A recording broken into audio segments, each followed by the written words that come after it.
Ya, Oh, direkam, Pak? Bismillahirrahmanirrahim. Assalamualaikum warahmatullahi wabarakatuh. Assalamualaikum. Assalamualaikum warahmatullahi wabarakatuh. Alhamdulillah, raditu billahi rabba bil islami dina wa bi Muhammadin nabiyya wa rasulah. Rabbi shrah li sadri wa yassir li amri wa hlul 'uqdatam min lisani yafqahu qawli. Bertemu kembali dalam channel Filsafat Terakhir dan Pusa Institute untuk mengkaji berbagai persoalan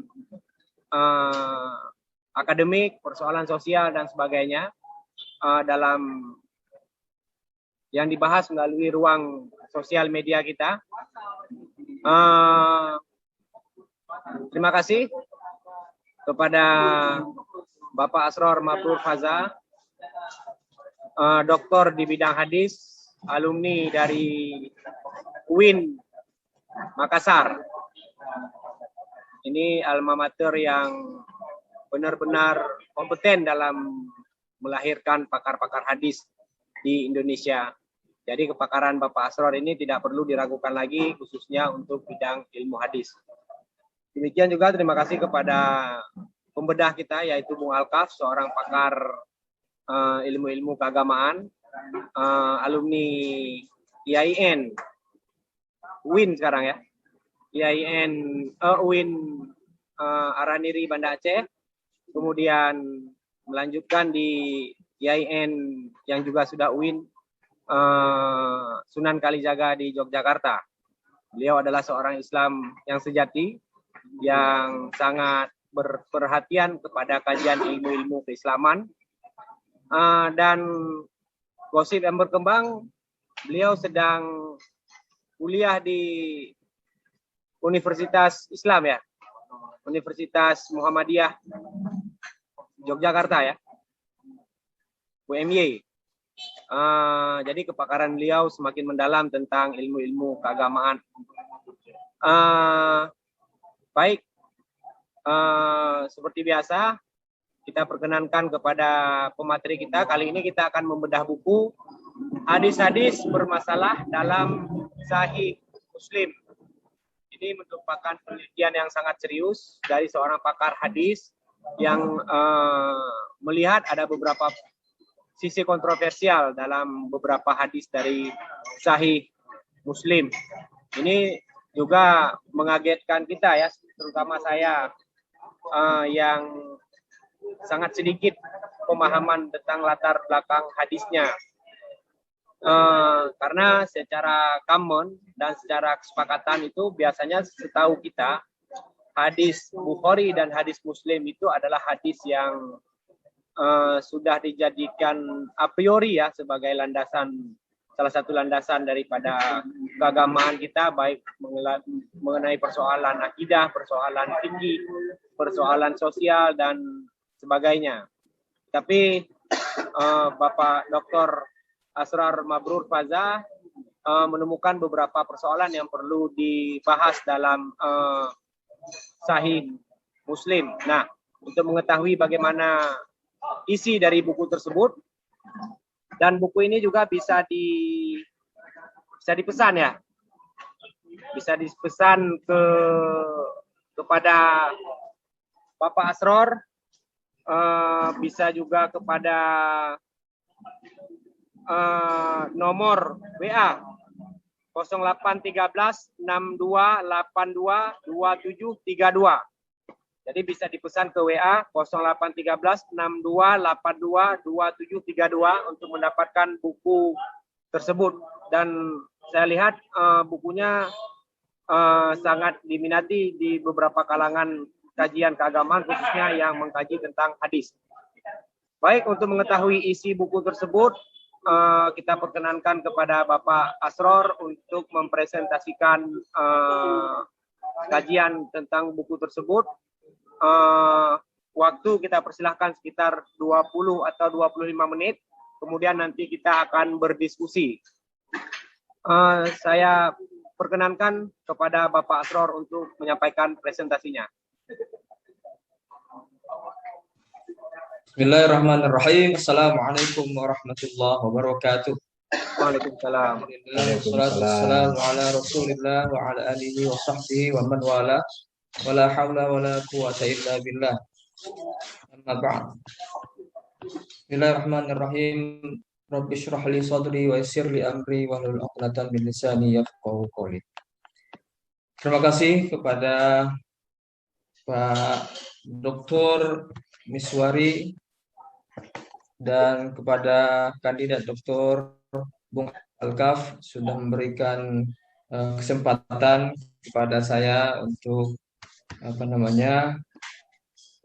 bukan hanya mempromosikan tentunya, tetapi juga memberitahukan kepada insan akademik atau para yang peminat peneliti hadis atau research hadis untuk untuk membicarakan hasil penelitian saya sebetulnya pada sudah lama ini ketika saya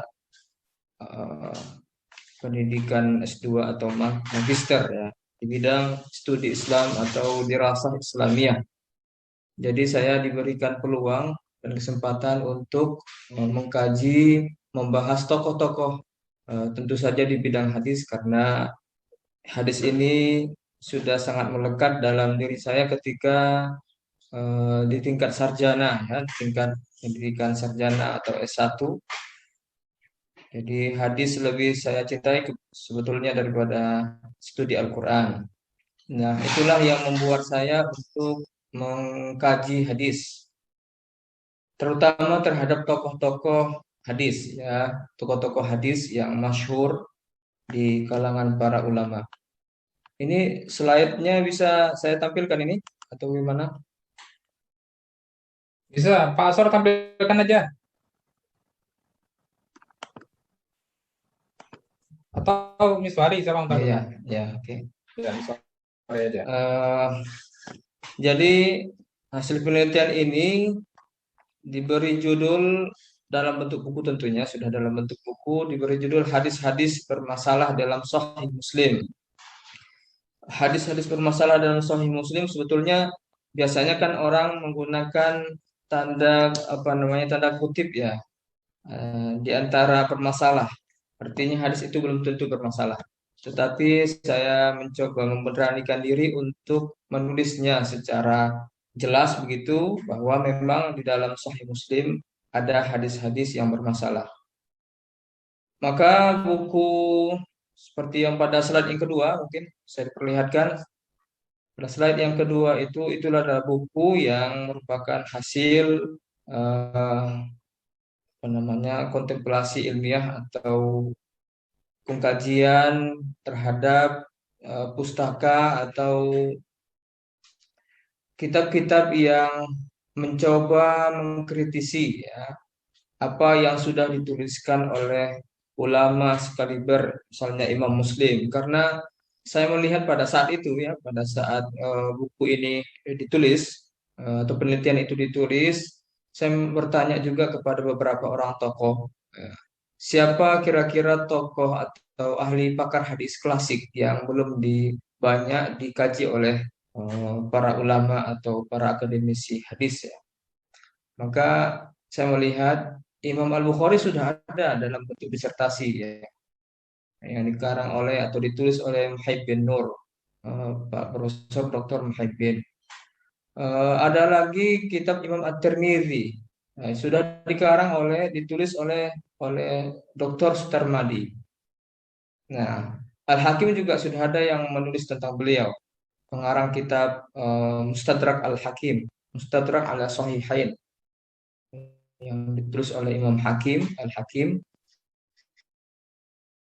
Nah, tinggal satu nih keinginan untuk menulis tentang Imam Muslim,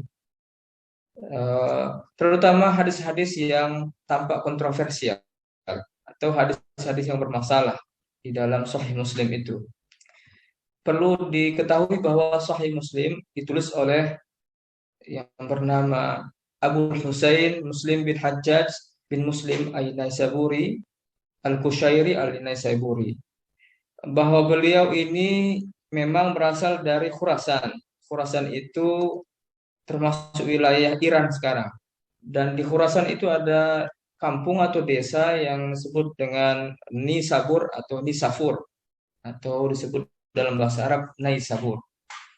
Dari situlah Imam Muslim seorang tokoh Sunni ya, meskipun lahir di wilayah Iran, karena kita tahu semuanya bahwa eh, Iran atau Persia itu kan identik dengan aspek Syiah ya. Artinya mungkin eh, kebanyakan mereka itu punya punya mazhab atau menganut paham Syiah. Tetapi tokoh yang kita kaji ini bukanlah seorang tokoh Syiah, tetapi yang menariknya memang ada hadis-hadis yang belakangan diklaim oleh Syiah bahwa itu adalah hadis yang mendukung pendapat Syiah. Meskipun kaum Sunni tidak setuju dengan itu. Misalnya, misalnya ada hadis misalnya tentang aku tinggalkan kepadamu dua perkara yang kalau kamu pegang kedua perkara itu maka kamu tidak akan sesat selama-lamanya. Apa itu? Kitabullah dan Rasul, sunnah Rasulnya. Nah, kalau kita lihat di dalam Sahih Muslim ada disebutkan yang aku tinggalkan kepadamu itu adalah kitabullah dan sunnah Rasulnya, tidak ada. Dalam Sahih Muslim secara eksplisit disebutkan di situ bahwa aku tinggalkan kepadamu dua hal yang berat. Astaqalain, dan keduanya itu akan bertemu nanti di haud, di apa namanya, mata air di surga. Dalam redaksi yang lain barangkali ada disebutkan siapa yang berpegang kepada keduanya maka dia akan selamat. Selama berpegang kepada keduanya maka selamat. Eh, Imam Muslim tidak menyebutkan dalam riwayat itu ya. Imam Muslim tidak menyebutkan apa namanya, tidak menyebutkan sunnah Rasulnya ya, sunnah Rasulnya, tetapi dia sebutkan adalah Ahlul Bait. Jadi Ahlul Bait dalam versi yang lain itrati yaitu keluargaku, itrahku atau keluargaku, Ahlul Baiti, Ahlul Bait. Ini menarik ya karena saya tidak tahu juga kenapa Imam Muslim lebih menggunakan riwayat itu ketimbang riwayat yang menyatakan aku tinggalkan kepadamu dua perkara, kitabullah dan sunnah Rasul, tapi malah menggunakan kitabullah dan itrati atau ahlul baiti. Nah, Imam Muslim ini seperti yang sudah diperlihatkan pada slide ini, saya mencoba memberikan episode-episode di dalam kehidupan eh, Imam Muslim ini. Jadi alhamdulillah saya bisa menjelaskan menunjukkan ya di dalam buku itu tahapan-tahapan usia-usia, tahun-tahun bahkan dari sejak Imam Muslim lahir sampai kepada beliau wafat. Eh, Satu episode yang menarik di dalam kehidupan Imam Muslim adalah Imam Muslim itu tinggal di wilayah yang ada beberapa raja yang sempat dinasti Abbasiyah ya. Jadi beliau tinggal pada dinasti Abbasiyah, kerajaan Islam atau dinasti Islam. Yang rajanya itu ada beberapa orang. Sempat Imam Muslim tinggal di masa di mana para rajanya berganti silih berganti gitu. Dari mulai raja yang fanatik terhadap mazhab tertentu sampai kepada perpindahan mazhab. Maksudnya begini, ketika Imam Muslim itu hidup, beliau masih sempat ya hidup di dalam milieu kemazhaban yang didominasi oleh negara. Dalam hal ini adalah mazhab Mu'tazilah. Dan akibatnya dalam sejarah itu sangat luar biasa sekali ketika banyak para ulama yang dipenjara gara-gara kefanatikan atau pro-nya pemerintah Abbasiyah pada saat itu kepada mazhab Mu'tazilah. Kita kenal ada Imam Ahmad bin Hambal yang sempat dipenjara beberapa kali sampai itu tangan beliau yang sebelah kanan atau sebelah kiri itu yang lumpuh. Jadi ketika beliau sholat itu beliau sholatnya dengan hanya bersedekap dengan sebelah tangan. Tetapi belakangan disebutkan karena tidak mungkin untuk bersedekap dengan satu tangan, beliau meluruskan tangannya ketika dalam keadaan berdiri sholat. Seperti mirip seperti praktik orang-orang Syiah ya, tidak bersedekap di dalam sholat. Tapi beliau tentu saja bukan orang Syiah. Beliau adalah seorang Sunni yang tulen ya. Sunni mujarrad, Sunni yang tulen, Imam Ahmad bin Hambal. Dalam kondisi dan keadaan seperti itulah, ya, jadi di mana pemerintah dan rakyatnya itu ada masa di mana pemerintah memaksakan satu mazhab kepada rakyatnya. Ada di masa juga Imam Muslim juga hidup di mana ada raja yang bernama Al-Mu'tasim. Beliau tidak lagi fanatik terhadap mazhab Mu'tazilah dalam mengatur urusan kenegaraan atau pemahaman kenegaraan. Beliau memberikan peluang belakangan itu kepada kelompok Ahlussunnah wal Jamaah. Jadi tidak kembali kepada Mu'tazilah yang pernah dipegangi oleh Al-Ma'mun misalnya, tapi Al-Mu'tasim itu berpegang kepada mazhab Ahlussunnah wal Jamaah. Akibatnya, ya, jadi peluang seperti ini, peluang diberikannya eh, mazhab Ahlussunnah wal Jamaah untuk leluasa di masa dinasti Abbasiyah ini, disitulah bangkit gairah pembelajaran terhadap hadis Nabi. Meskipun sisa-sisa, meskipun sisa-sisa pemahaman Mu'tazilah dalam kasus apakah Al-Quran itu makhluk atau tidak makhluk itu masih berbekas dalam kehidupan Imam Muslim. Kenapa tidak? Karena ketika guru Imam Al-Bukhari difitnah, Imam Muslim yaitu Imam Al-Bukhari difitnah karena dituduh menganggap Al-Quran itu makhluk, guru Imam Muslim yang lain yaitu Imam Muhammad Az-Zuhli pernah menyampaikan begini kepada Muslim dan kawan-kawannya, bahwa si fulan itu sudah melakukan sebuah tindakan yang menganggap Al-Quran itu makhluk, maksudnya adalah Imam Al-Bukhari, maka jangan dari detik ini jangan ada lagi siapapun yang bertemu dengan Imam Al-Bukhari. Itu kata Imam Az-Zuhli. Dalam sejarah kita tahu Imam Az-Zuhli dan Imam Al-Bukhari adalah sama-sama guru daripada Imam Muslim. Maka banyaklah sahabat-sahabat Imam Muslim yang pernah berguru kepada Al-Zuhli tidak lagi berkunjung kepada Imam Al-Bukhari. Berbeda halnya dengan Imam Muslim. Imam Muslim itu tetap berguru kepada Imam Al-Bukhari, tetap berguru kepada Imam Al-Bukhari, bahkan beliau sangat dekat dengan Al-Bukhari. Dalam beberapa hadis yang diriwayatkan oleh Imam Muslim itu ada juga yang sanadnya itu berjumpa di Imam Al-Bukhari. Artinya Imam Bukhari punya sanad yang tidak jauh berbeda dengan sanad hadis yang ditampilkan oleh Imam Muslim di dalam kitabnya Sahih Muslim. Jadi meskipun diisukan Al-Bukhari itu percaya kepada kemakhlukan Al-Quran, tetapi Imam Muslim tetap berteman bersahabat dengan Imam Al-Bukhari. Saking dekatnya hubungan keduanya, Imam Muslim dengan Imam Al-Bukhari, sampai beliau pernah mencium kening daripada Imam Al-Bukhari, kemudian beliau mengatakan selanjutnya, da'ni uqabbilu rijlaik. Biarkan saya juga untuk mencium kedua kakimu. Saya tidak tahu apakah Imam Al-Bukhari menolak apa yang dimintakan oleh Imam Muslim, tetapi dalam sejarah pernah ada keinginan atau kesempatan yang diungkapkan oleh Imam Muslim untuk mencoba mencium kaki gurunya Imam Al-Bukhari. Jadi dalam tradisi Ahlus Sunnah wal Jamaah, mencium sesuatu bagian tubuh daripada guru itu hal yang biasa saja. Jadi mulai dari kepalanya sampai kakinya itu kalau dicium itu sudah merupakan tradisi yang sudah pernah dipraktekkan oleh Imam Muslim kepada Imam Al-Bukhari. Imam Muslim seorang pakar hadis tentunya yang banyak sekali karya-karyanya. Tapi sebelum sampai kepada karya-karya tersebut, saya ingin menjelaskan bagaimana beliau itu akhirnya wafat ya. Imam Muslim pernah dalam suatu pengajian ditanyakan beberapa hadis oleh jamaahnya. Tetapi Imam Muslim untuk sementara waktu mempending atau mengundurkan jawaban untuk pertanyaan yang disampaikan oleh jamaah kepadanya. Akhirnya beliau pulang ke rumah. Sampai di rumah beliau mengatakan kepada ahlul baitnya atau orang-orang yang ada dalam rumahnya supaya jangan ada yang menjumpai saya malam ini. Akhirnya itu pun dilaksanakan oleh keluarga Imam Muslim pada saat tengah malam kira-kira begitulah ya.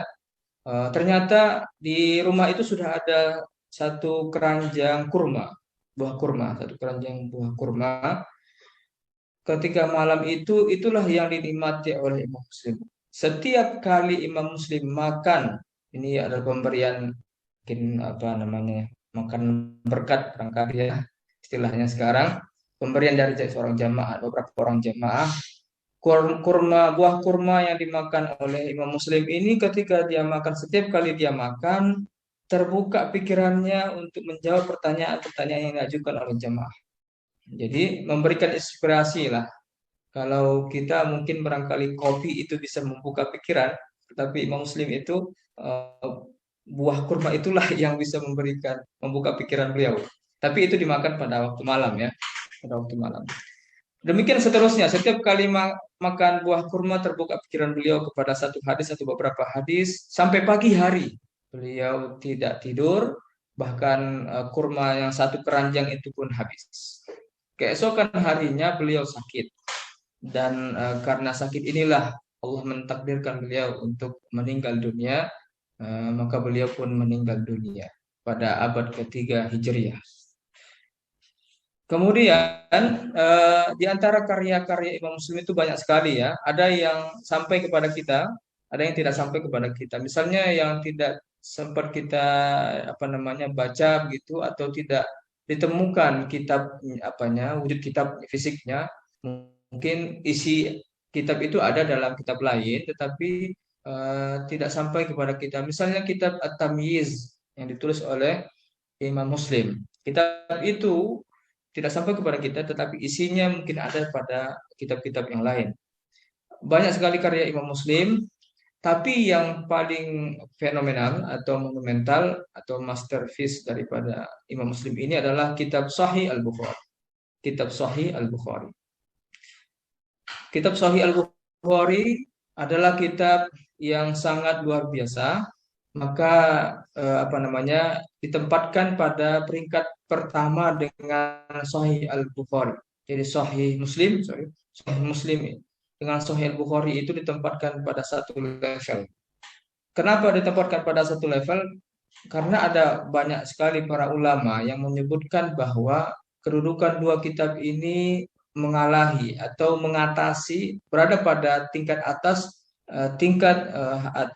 pada kitab-kitab hadis lainnya yang ada di muka bumi. Ini luar biasa. Jadi semua kitab tulisan tangan manusia yang ada di permukaan bumi ini, hanya kitab Sahih Bukhari dan Sahih Muslim yang lebih otentik daripada yang lain. Jadi kalau Al-Quran itu adalah yang paling tinggi kitab yang ada di muka bumi ini, maka di bawahnya ada Sahih Bukhari, Sahih Muslim, atau dikenal dengan istilah Sahihain. Kenapa demikian? Karena menurut penelitian para ulama, hadis-hadis yang terdapat di dalam kedua kitab ini sangat valid, sangat kuat untuk bisa digunakan. Bahkan kalau Sahih Bukhari misalnya, kalau dalam keadaan misalnya kita jalan-jalan, misalnya mengadakan pelayaran gitu di laut, ada badai begitu misalnya, ini untuk Sahih Al-Bukhari, ada badai, maka ketika kita angkat kitab Sahih Al-Bukhari ini, insya Allah badainya itu akan reda. Itu keistimewaan Sahih Al-Bukhari. Jadi luar biasa sekali keramatnya ya kitab Sahih Al-Bukhari. Demikian juga kitab Sahih Muslim. Demikian juga sangat. Jadi sampai dikatakan bahwa di sini kalau kita lihat sebuah hadis, kita baca sebuah hadis. Kalau dalam komentar para ulama menyebutkan hadis tersebut diriwayatkan oleh Imam Muslim, maka itu sudah cukup menjadi alasan bahwa hadis yang kita baca itu, yang kita dengarkan itu sudah sahih, otomatis sahih. Karena sudah ada ungkapan hadis tersebut diriwayatkan oleh Imam Muslim atau hadis riwayat Muslim. Itu dalam bahasa Arabnya akhrajahu Muslim. Itu sudah menjadi alasan yang tidak terbantahkan bahwa hadis itu sahih. Jadi dimanapun kita baca hadis-hadis yang dikomentari demikian atau diberikan tulisan pada ujung terjemahan itu dengan hadis riwayat Muslim, maka otomatis dia hadisnya valid atau sahih. Apakah sahih dari Nabi atau sahih dari sahabat? Artinya sahih dalam penisbatan kepada siapa hadis itu dinisbatkan. Kalau ke Nabi sahih, kalau kepada sahabat sahih, atau kepada siapapun sahih. Slide selanjutnya, bahkan ada seorang ulama yaitu Imam Ad-Dahlawi pernah menyatakan begini, umat Islam telah sepakat, ya, umat Islam telah sepakat untuk menyatakan Sahih Bukhari, Sahih Muslim itu adalah kitab sahih, sanadnya bersambung, hadisnya marfu kepada Nabi, dan sahih secara pasti. Ini bahasa ini, sahih secara pasti. Kalau kita tahu ya bahwa ilmu hadis ini kan bersifat ilmiah, ya, berarti hasil yang diperoleh ketika kita melakukan penelitian ilmiah lah, maka itu kan bersifat relatif sebenarnya. Tetapi Imam Ad-Dahlawi mengatakan bahwa kitab Sahih Bukhari dan Sahih Muslim itu pasti, ya, solidly, hadisnya adalah hadis sahih. Maka siapa yang mencoba untuk menghina hasil penulisan Sahih Al-Bukhari, Sahih Muslim, maka dia sudah dianggap berbuat bid'ah atau mubtadi'. Maka orang yang mencoba menghina kitab Sahih Al-Bukhari, Sahih Muslim itu orang yang mubtadi', orang yang melakukan perbuatan bid'ah. Dan perbuatan bid'ah itu bukanlah merupakan tindakan orang-orang yang beriman. Artinya orang beriman tidak mungkin melakukan bid'ah. Maka orang yang melakukan itu pasti orang yang bukan beriman. Ya. Itu beberapa komentar terhadap Sahih Al-Bukhari. Tetapi sebenarnya mungkin saya tidak tampilkan di sini. Ada juga beberapa ulama, ya, yang mencoba memberikan pandangan negatif atau dalam ilmu hadis disebut dengan jarh terhadap Sahih Al-Bukhari ini. Ada ulama yang mengatakan begini, pencantuman kata sahih itu berarti secara tidak sadar menegasikan kesahihan hadis di luar kitab itu. Itu yang dikatakan oleh para ulama. Ada lagi ulama yang mencoba mengatakan begini, Imam Muslim itu terlalu buru-buru untuk menyampaikan. Dia sebenarnya tidak punya banyak ilmu tentang hadis, tapi karena semangatnya begitu, maka dia menulis kitab Sahih Muslim ini. Padahal belum saatnya, gitu. Belum saatnya dia menuliskan kitab itu. Mungkin ilmunya dianggap ulama tersebut. Saya tidak perlu menyebutkan siapa ulama tersebut, tetapi ada komentar yang miring seperti itu terhadap bahkan, ya, Abu Hatim Ar-Razi atau Ar-Razi pernah juga mengkritisi hadis-hadis yang ada di dalam, ini ulama-ulama klasik semua, ya, mengkritisi hadis-hadis yang ada di dalam Sahih Muslim, Sahih Muslim.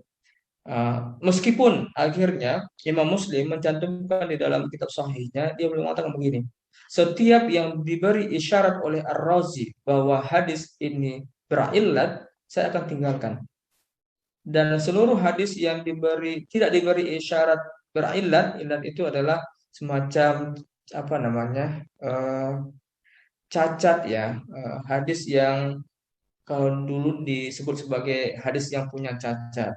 Kalau dalam istilah teknis ilmu hadis, illat itu adalah hadis yang terlihat bertentangan dengan hadis yang lain. Itu hadis yang apa namanya, hadis berillat itu hadis yang cacat, yang tidak bisa dijadikan sebagai rujukan.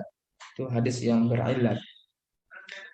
Nah, kalau kita lihat ulama kontemporer, mungkin kepada slide selanjutnya, ada beberapa orang ulama, bukan hanya ulama Arab, ya, atau internasional, tapi juga ulama-ulama Indonesia. Seperti misalnya Suhud Ismail dalam buku Metodologi Penelitian Hadis Nabi, beliau itu juga memberikan kritik terhadap hadis-hadis yang ada di dalam apa namanya, Sahih Muslim. Bahkan misalnya dalam kasus keislaman, nanti bisa dilihat di dalam Metodologi Penelitian Hadis Nabi, dalam sebuah hadis yang diriwayatkan oleh Imam Muslim, di situ disebutkan bahwa Abu Sufyan itu Islam pada masa tertentu. Padahal sebenarnya menurut Syuhud Ismail, Abu Sufyan itu tidaklah masuk Islam pada masa-masa sebelumnya. Jadi ada waktu yang coba disasar oleh Syuhud Ismail dalam hadis yang diriwayatkan oleh Imam Muslim, bahwa tidak tepat itu apa yang disebutkan dalam Sahih Muslim itu, yang menyatakan bahwa Abu Sufyan itu masuk Islam pada waktu tertentu. Kemudian Hasbi Siddiqi juga demikian ya. Ada juga beliau mengkritisi tentang apa itu hadis-hadis yang ada dalam Sahih Muslim. Kemudian juga ada di sini pengarang kitab Difa' an Abi Hurairah juga menyebutkan ada hadis Sahih Muslim yang tidak sahih, yaitu tentang kebolehan orang yang junub untuk melakukan puasa. Kita tahu bahwa orang yang junub kan tidak bisa atau tidak boleh atau haram untuk berpuasa, tetapi dalam Sahih Muslim orang yang junub itu disebutkan boleh berpuasa, dan itu yang ditolak oleh pengarang kitab Difa' an Sunnah. Kemudian juga ada buku yang berwarna biru yang sebelah kanan, Salahuddin Al-Adlabi, beliau mengkritisi hadis Sahih Muslim yang bertentangan dengan sirah nabawiyah, bertentangan dengan sejarah Nabi. Ada juga Muhammad Al-Ghazali di dalam As-Sunnah Nabawiyah Baina Ahlil Fiqhi wal Ahlil Hadis yang menyoroti beberapa hadis yang nanti akan kita bicarakan, hadis-hadis yang bertentangan dengan akal, bertentangan dengan logika. Banyak nanti hadis yang akan kita sebutkan. Kemudian juga ada Jalaluddin Rahmat, ketika menulis tentang sejarah hidup Nabi, beliau juga mengutip hadis dari Sahih Muslim, dan beliau juga mengkritisi atau menganggap aneh ya hadis-hadis yang ada dalam Sahih Muslim. Beberapa penulis ini mereka tidak secara khusus dalam buku itu untuk menganalisis atau meneliti ulang hadis-hadis dalam Sahih Muslim. Itu penjelasan-penjelasan yang bersifat suplementer saja, tidak secara khusus. Jadi kitab-kitab ini atau buku-buku ini tidaklah merupakan buku-buku yang secara khusus mengkritisi hadis-hadis yang ada dalam Sahih Muslim. Kita lanjut kepada slide selanjutnya. Di antara hadis-hadis yang bermasalah, jadi hadis-hadis yang bermasalah dalam Sahih Muslim itu ada dari aspek sanad. Ya, sanad adalah link yang dilalui oleh beberapa orang periwayat hadis. Jadi jalinan atau link yang dilalui oleh para periwayat hadis itu disebut sebagai sanad. Jadi ada juga matan. Matan itu adalah isi kandungan hadis. Nah, Sahih Muslim salah pada dua aspek itu, pada dua muatan itu. Yang pertama adalah pada aspek sanad, dan yang kedua adalah pada aspek matan. Hadis yang ada sekarang ini, misalnya saya bacakan saja. Haddatsana Umar bin Hafs bin Iyas, haddatsana Abi an Al-Ala bin Khalid Al-Kahili Al-Syaqiq an Abdullah qala. Abdullah di sini adalah Abdullah bin Mas'ud. Qala Rasulullah sallallahu alaihi wasallam yu'ta bi jahannama yauma idzin laha sab'una alfa zimamim. Ma'a kulli zimam sab'una alfa malakin yajurrunaha.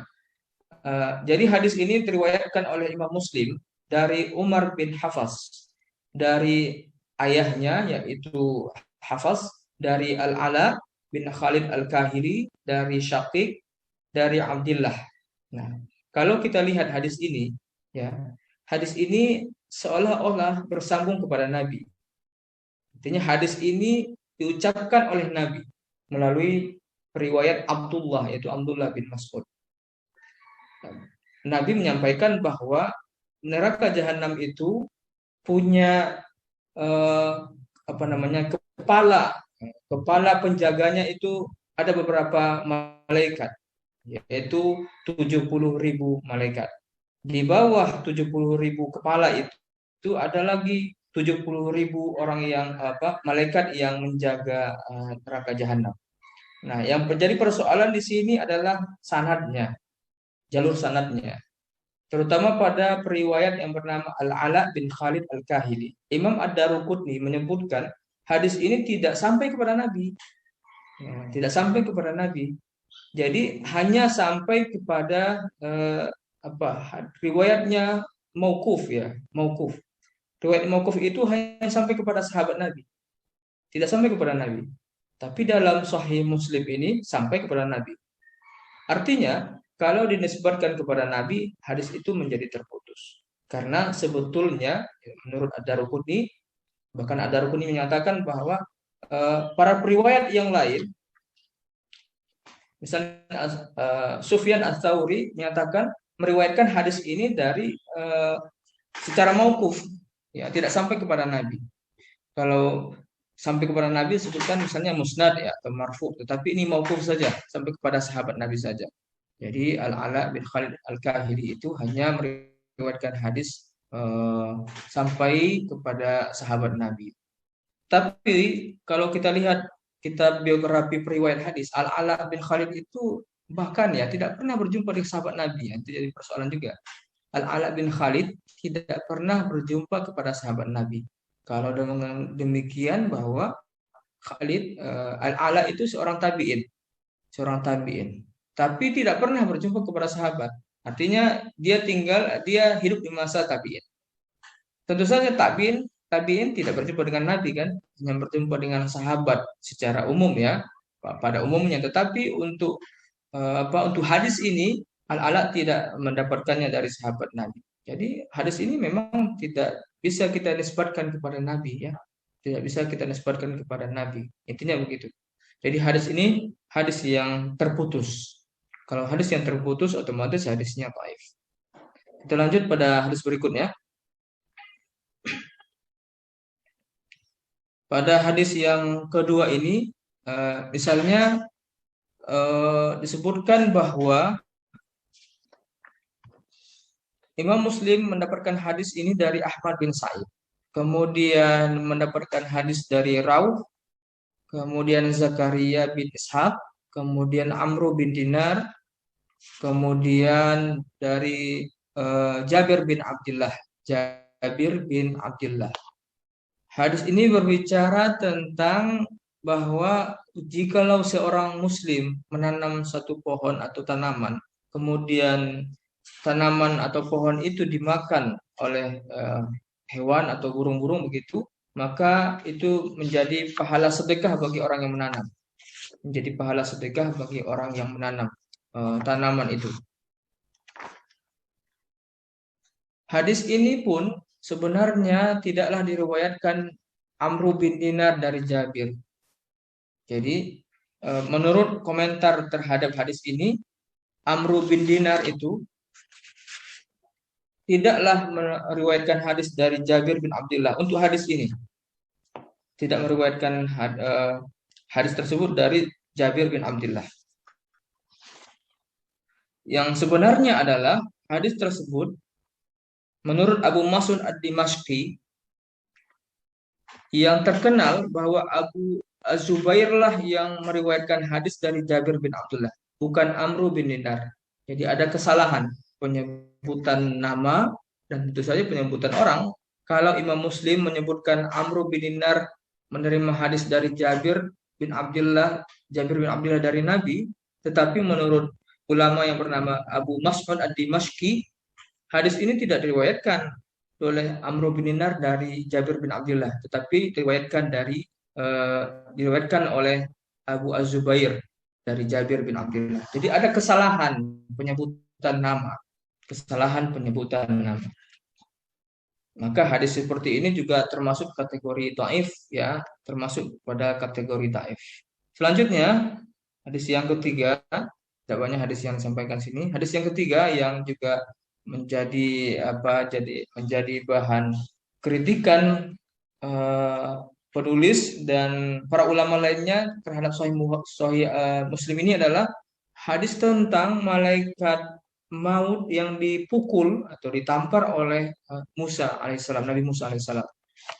Nah, ceritanya kan begini, ja'a malakul mauti ila Musa alaihi salam faqala lahu ajib rabbak, qala falatama Musa alaihi salam apa itu aina malakil mauti faqaha.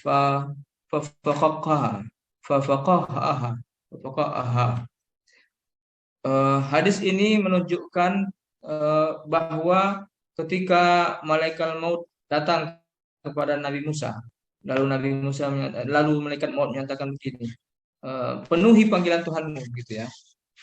Kemudian mendengarkan itu Musa, yang kita tahu perawakan Musa, langsung menempeleng atau memukul wajah malaikat maut itu dan sampai kena pukulan itu mata malaikat maut keluar.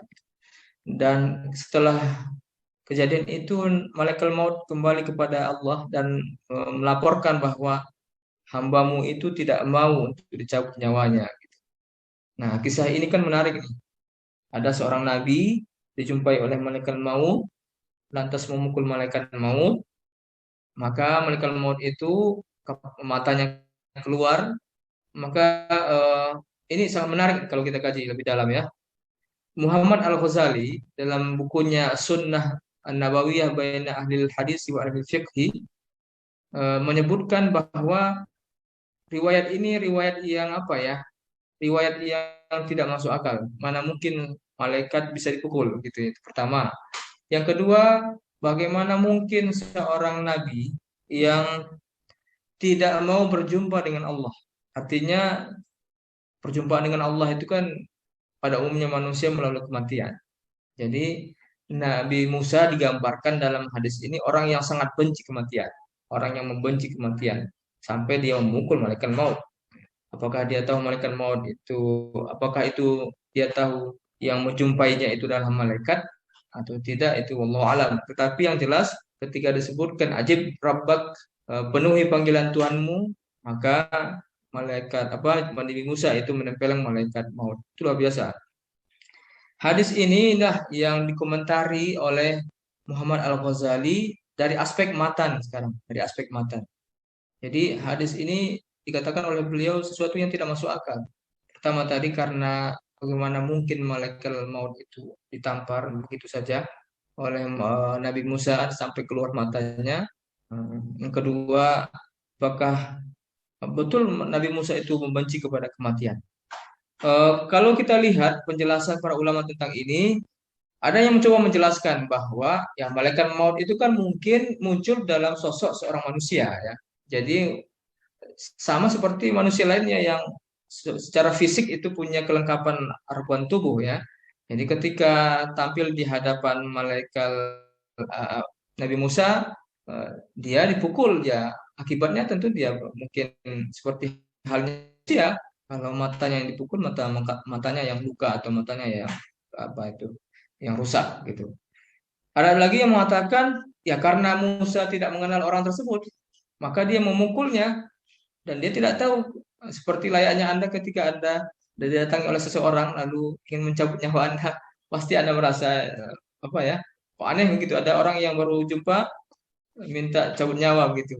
Nah, itu juga dalam rangka menjelaskan hal-hal yang dinilai kabur oleh para ulama ya. Jadi itu wajar saja ya. Ada orang yang tidak kita jumpai ingin mengatakan Anda mau hidup atau mau mati misalnya, lalu kita melakukan apa tindakan yang seperti itu tadi itu biasa saja.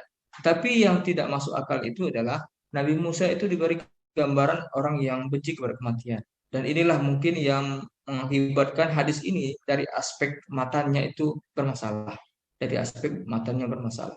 Karena menggambarkan Musa yang benci kepada kematian. Dan kalau kita bacakan surat apa kita ingat kembali bacaan surah Al-Kahfi ya, kita baca pada setiap malam Jumat itu, di situ disebutkan bahwa siapa yang man yarju liqa rabbih falyamal amalan saleh. Jadi siapa yang orang yang ingin berjumpa dengan Allah dalam bentuk kematian tentunya, maka dia harus beramal saleh.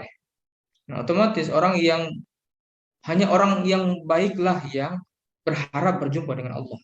Sementara orang yang tidak mempersiapkan diri untuk berjumpa dengan Allah, orang-orang yang tidak melakukan kebaikan-kebaikan, maka dia pasti akan benci kepada kematian. Nah, ini mungkin yang menjadi alasan ya para ulama mentaifkan hadis ini bukan pada aspek sanad, tapi pada aspek matan. Selanjutnya, hadis yang terakhir adalah tentang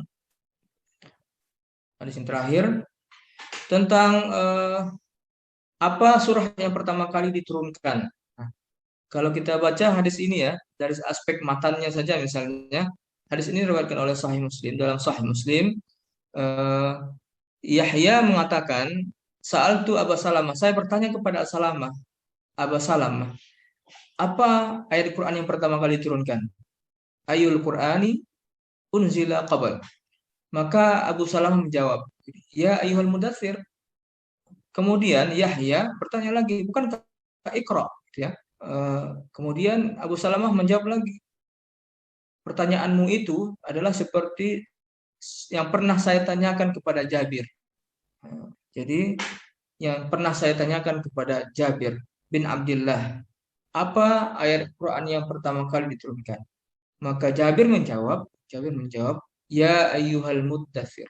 Kemudian aku berkata lagi kepada Jabir, bukankah Iqra? Maka Jabir mengatakan begini, uhaddithukum ma haddatsana Rasulullah. Saya akan menceritakan kepadamu apa yang pernah diceritakan oleh Rasulullah kepadaku. Kata Jabir kepada apa itu kepada Abu Salam ya. Jadi katanya Nabi bercerita, ketika saya mengunjungi Gua Hira dalam 1 bulan penuh, di situ turunlah yang disebut dengan ada malaikat yang mengunjungiku ya, ada malaikat yang berjumpa denganku. Kemudian setelah itu apa namanya? Setelah itu tidak ada lagi orang sapa-sapa di dalam gua tersebut. Karena Nabi ketakutan ya, Nabi ketakutan dan pulang, kemudian disuruh diselimuti oleh Khadijah. Saat itu turunlah ayat ya ayyuhal muddatsir. Jadi kalau kita lihat baca riwayat ini, riwayat Sahih Muslim ini, bukan tidak ada yang diturunkan di Gua Hira. Yang diturunkan ayat pertama kali turun itu adalah ketika Nabi sudah diselimuti oleh Khadijah. Ini kan menurut Salahuddin Al-Adlabi atau Al-Adlibi dalam kitab Manhaj Naqad Matan Inda Ulama Hadis, metode kritik matan menurut para pakar hadis, belum menyatakan bahwa hadis ini bertentangan dengan sejarah. Di mana letak pertentangannya? Ya, kita tahu dalam sejarah, dalam sirah Nabawiyah, bahwa ayat yang pertama kali turun ya, ayat Quran yang pertama kali turun adalah surah Al-Alaq 1-5. Tapi dalam riwayat ini secara jelas disebutkan bahwa yang pertama kali diturunkan itu adalah ya ayyuhal muddatsir. Ini kan jauh sekali pertentangannya. Jadi inilah yang mengakibatkan para ulama, termasuk yang Salahuddin Al-Adlabi tadi saya sebutkan, menganggap hadis ini bermasalah. Menganggap hadis ini dari aspek matanya, kontennya itu bermasalah. Dia bercanggah, dia bertentangan dengan fakta sejarah, sejarah kenabian. Sejarah mengatakan ayat yang pertama kali turun adalah Iqra bismi rabbikal ladzi khalaq khalaqal insana min 'alaq. Tetapi dalam riwayat Muslim yang notabene sahih, keberadaannya otentik dari Nabi, keberadaannya dianggap otentik dari Nabi keberadaannya, ternyata hadis yang menyatakan, ternyata hadis ini menunjukkan bahwa hadis ini riwayat hadis ini menyebutkan surah yang pertama kali atau ayat yang pertama kali turunkan adalah ayat ya ayyuhal muddatsir. Itu beberapa contoh saja sebagai pengantar barangkali dalam buku ini. Tentu banyak sekali lagi hadis-hadis yang bermasalah ya dalam kitab Sahih Muslim ini. Itu saja dari saya. Terima kasih. Saya kembalikan kepada kepada Pak Bisroy. Silakan. Baik, terima kasih Bapak Asror atas presentasinya terhadap beberapa hadis yang dipertanyakan, dikritisi dalam Sahih Muslim.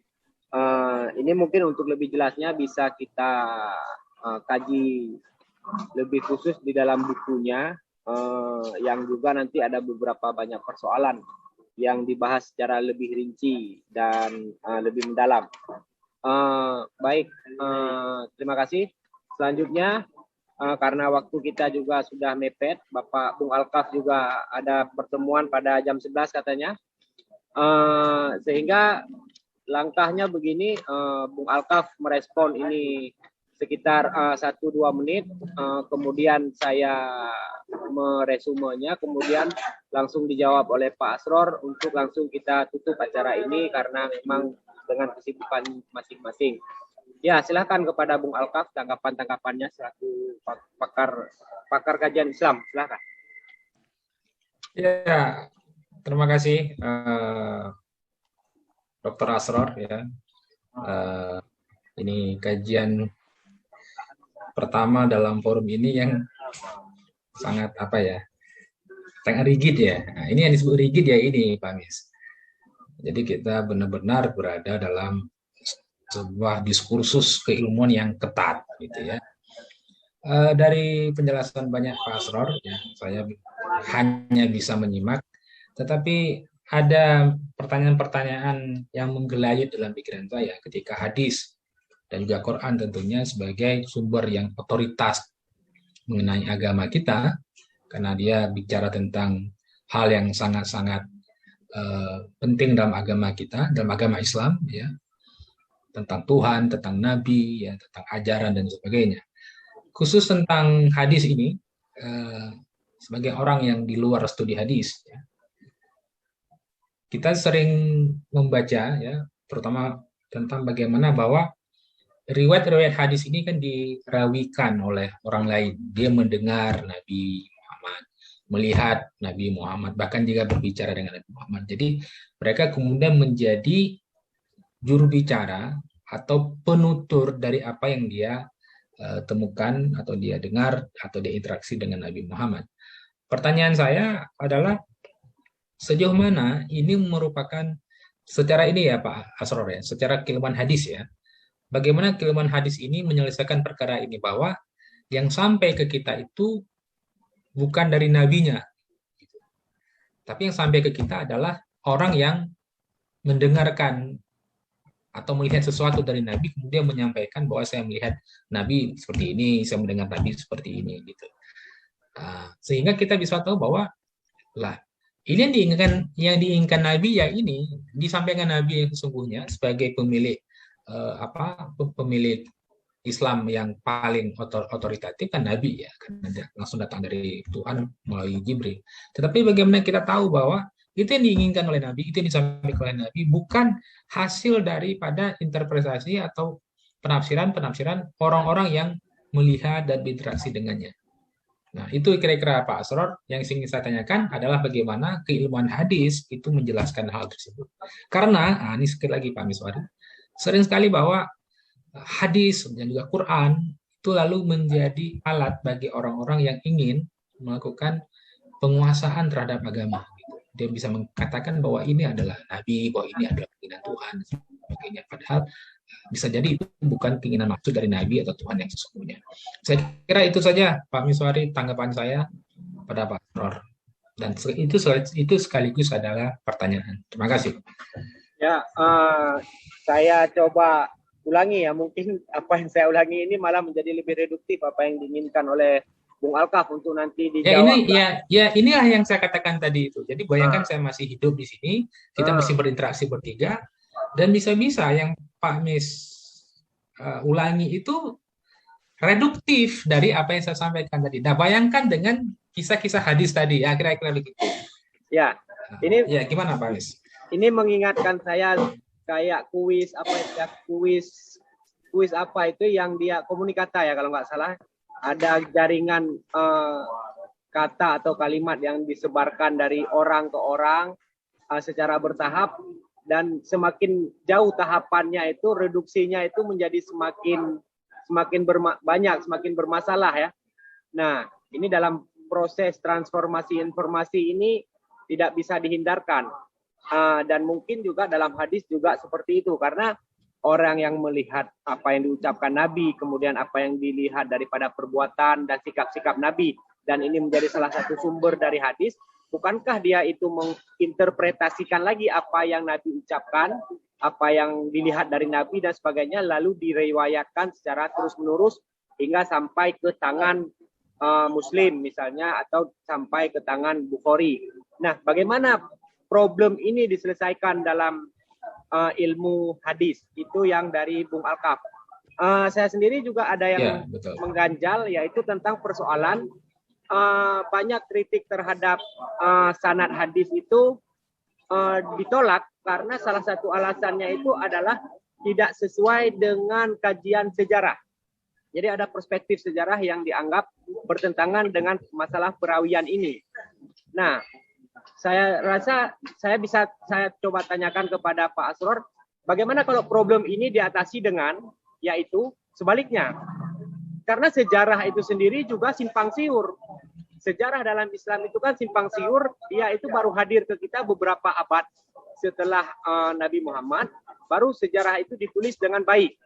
Nah, karena dalam hal itu sebelumnya ya sejarah juga tidak kompatibel, tidak benar-benar kompatibel dalam menceritakan keadaan Nabi, dan dia juga berarti tidak juga kompatibel dalam merespon atau membaca orang-orang yang merawikan hadis itu. Jadi kenapa riwayat hadisnya itu menjadi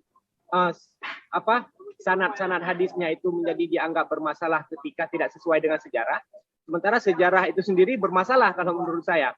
Kenapa nggak dibalik aja, misalnya sejarah itu harus mengikuti daripada periwayatan hadis, karena periwayatan hadis ini kan lebih tua daripada penulisan sejarah Nabi secara konvensional gitu kan, sejarah-sejarah Nabi dan sahabat dan seterusnya. Ini dua hal yang mungkin bisa direspon oleh Pak Asror untuk kemudian langsung memberikan kata penutup atau penyimpulan dari Pak Asror untuk kita tutup acara ini. Terima kasih.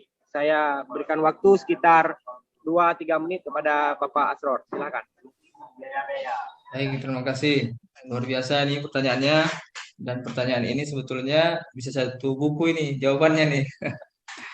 Baiklah, kalau sebuah berita disampaikan kepada kita bukan dari Nabi, itu mungkin kita cukup mengklarifikasi ya, sumber itu betul atau salah ya, valid atau tidak valid.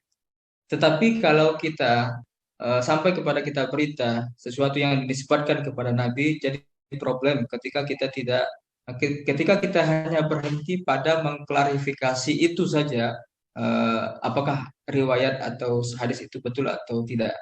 Maka dalam kasus atau dalam persoalan untuk memastikan, ada dua hal yang harus kita pastikan.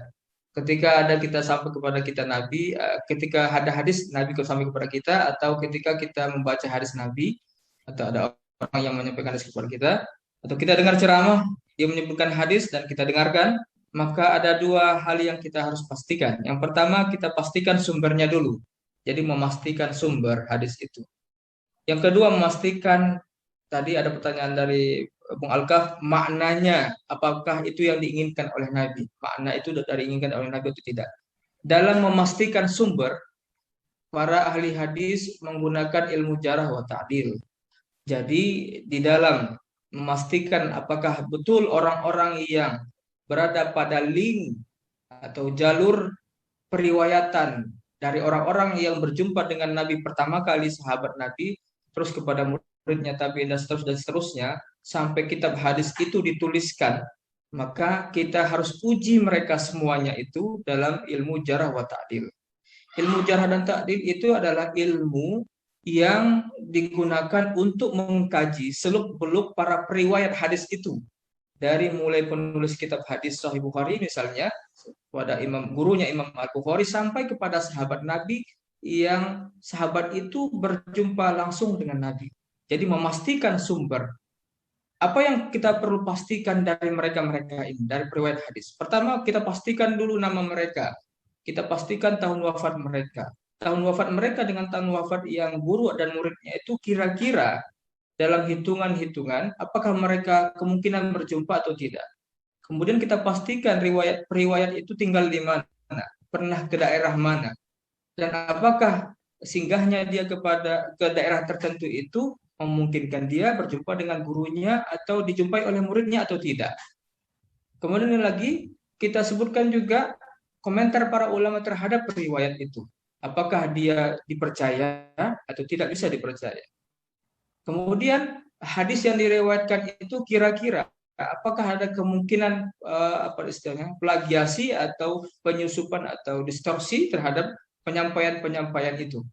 Maka perlu dibandingkan dengan riwayat dari murid-murid yang satu usia dengan beliau.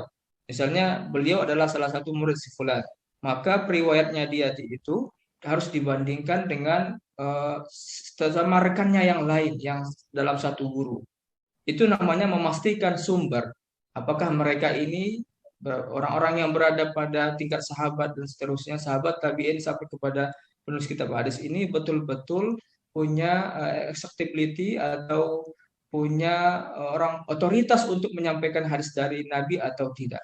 Jadi perlu ada ilmu jarah wan ta'dil, ilmu yang mempelajari hal ihwal para periwayat hadis, eh, apakah riwayatnya nanti itu bisa diterima atau tidak bisa diterima. Ini sekaligus menjawab dulu pertanyaan Pak Miswari. Jadi yang membedakan studi sejarah dengan studi hadis itu kita cari persamaannya dulu deh. Studi sejarah dengan studi hadis mengandaikan orang atau informan atau rawi yang meriwayatkan berita atau kabar itu. Jadi baik studi sanad hadis atau studi sejarah sama-sama pasti membicarakan, pasti tidak terlepas dari membicarakan orang-orang yang menyampaikan berita itu dulu persamaannya. Jadi studi sejarah dan studi hadis itu atau studi sanad hadis sama-sama membicarakan siapa yang membawa berita atau informannya. Perbedaannya adalah, di sini perbedaannya. Perbedaannya adalah kalau dalam studi sejarah untuk mengecek keabsahan atau kevalidan berita itu biasanya digunakan teori yang menyatakan bahwa apabila si fulan itu menyampaikan hadis berita itu, beritanya itu haruslah sesuai dengan apa yang disampaikan orang lain.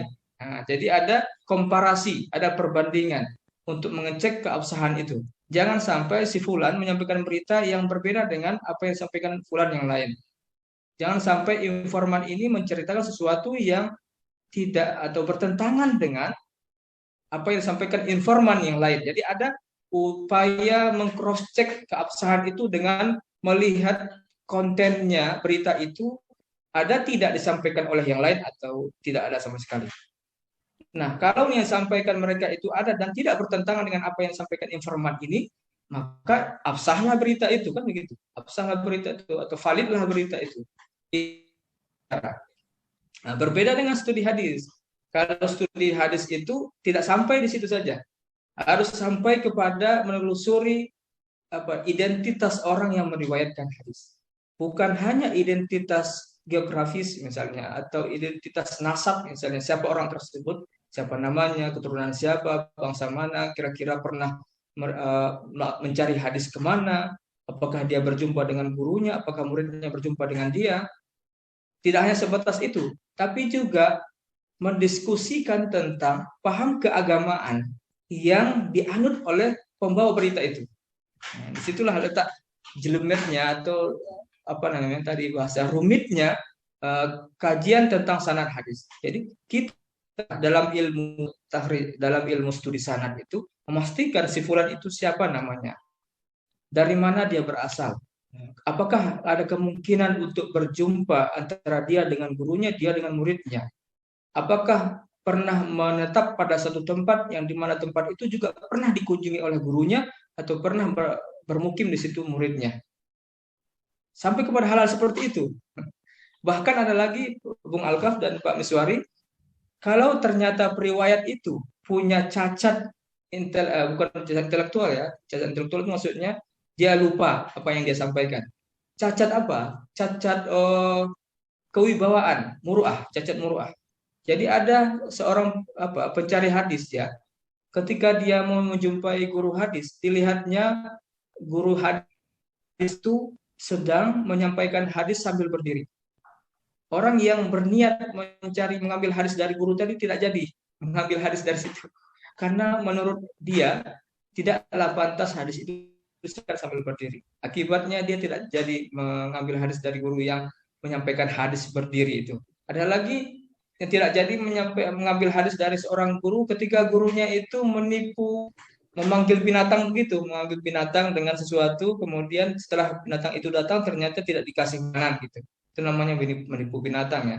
Nah, ada periwayat hadis yang tidak mau mengambil hadis dari situ. Bahkan ada lagi periwayat hadis yang tidak mau mengambil hadis dari orang yang pemain catur. Dari dulu sudah ada catur ya, mungkin bentuknya berbeda. Jadi dia menghindari. Nah, itulah yang saya ingin katakan bahwa ada nilai-nilai, baik sedikit saya lanjutkan dari tadi bahwa kita harus memastikan sumber ya, yang pertama. Yang kedua, kita memastikan makna. Nah, memang ada yang secara ketat para ahli hadis itu memastikan lafal. Seperti Imam Syafi'i mengatakan tidak boleh meriwayatkan hadis yang hanya menyampaikan makna saja, tapi harus persis lafalnya dari Nabi. Jadi sahabat itu harus persis persis menyampaikan lafal-lafalnya dan maknanya dari Nabi. Tabi'in juga demikian harus persis sama. Tidak boleh riwayah bil makna, tidak periwayatan bil makna.